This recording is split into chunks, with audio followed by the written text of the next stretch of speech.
Hi, my name is Perrin Lathrop. I am the curator of African art at the Princeton University Art Museum and co-curator of this exhibition, African Modernism in America, 1947 to 1967, alongside this man. Hello, I'm Jamaal Sheats. I serve as the Associate Provost of Art and Culture and Director of the Gallery at Fisk University.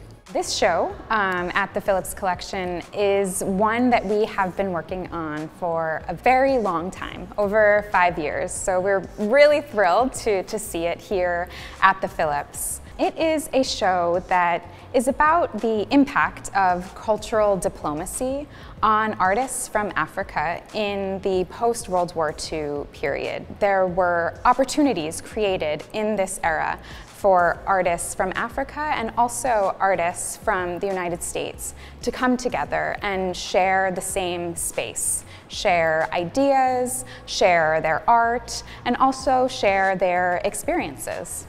2/3 of this exhibition come from our collection at Fisk. I'm thrilled to see the presentation at the Phillips Collection.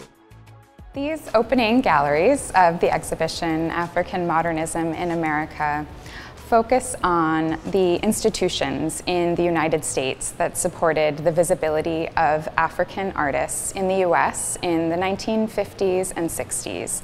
From 1947, when the first African artist contacted the Harman Foundation in New York, to 1967, when the Harman Foundation closed its offices and donated its collections to Hampton University in Virginia and Fisk University in Nashville, Tennessee, which is the co-organizer of this exhibition. These opening galleries of the exhibition reimagine a really important exhibition from 1961 called Art from Africa of Our Time. This was one of the first major surveys of then contemporary African art in the independence era. This section speaks to the relationship between Fisk University and the continent of Africa. I'm going to start just to talk about Aaron Douglas just a little bit, who founded the art department in 1944. He himself, as an artist, was very much interested in looking back to the continent for source information. We also see when he would retire in 1966 and Driscoll would come on in 1967 as the chairman of the art department, you would see this kind of interest in the continent happening on the campus. And so this section really speaks to that exchange, not just with the faculty, but also faculty and student. So for example, if I were to go over here and look at Lottie Kweli and Viola Wood, those two works, Lottie Kweli would come to Fisk in the 1970s.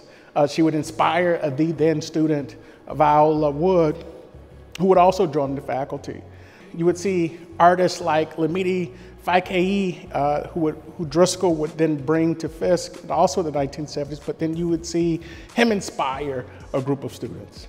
You would also see Peter Clark coming to Fisk. And so you see all of this, and then you would see Douglas going to the continent.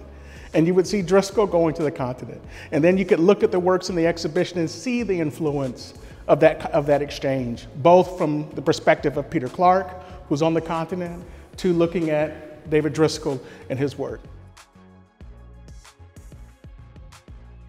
We really wanted to engage with the history that we're telling in the exhibition by inviting an artist working today to think about that story, to critique it. We had both met the artist Ndidi Dike, based in Lagos, Nigeria, I think in London, in 2017. And were so inspired by our meetings with her that we thought she would be a perfect person to come and engage with the exhibition. I would say Ndidi's a powerhouse, and she's working with the archive. And I myself feel inspired by her use of transparency in this layering of information. She would come to Fisk in January 2022. And again, and work with students and scanning in these documents and having them photographed, and then also thinking about the exhibition and the role of women in the exhibition. This exhibition, there is a very central undercurrent that speaks to the role of women When we first approached Ndidi about creating a new work in response to the story of the exhibition, her question was, where are the women? Yeah. And she really wanted to draw attention to the persistent under-recognition of women artists in the story of modernism, story of modernism writ large, the story of modernism, in Africa.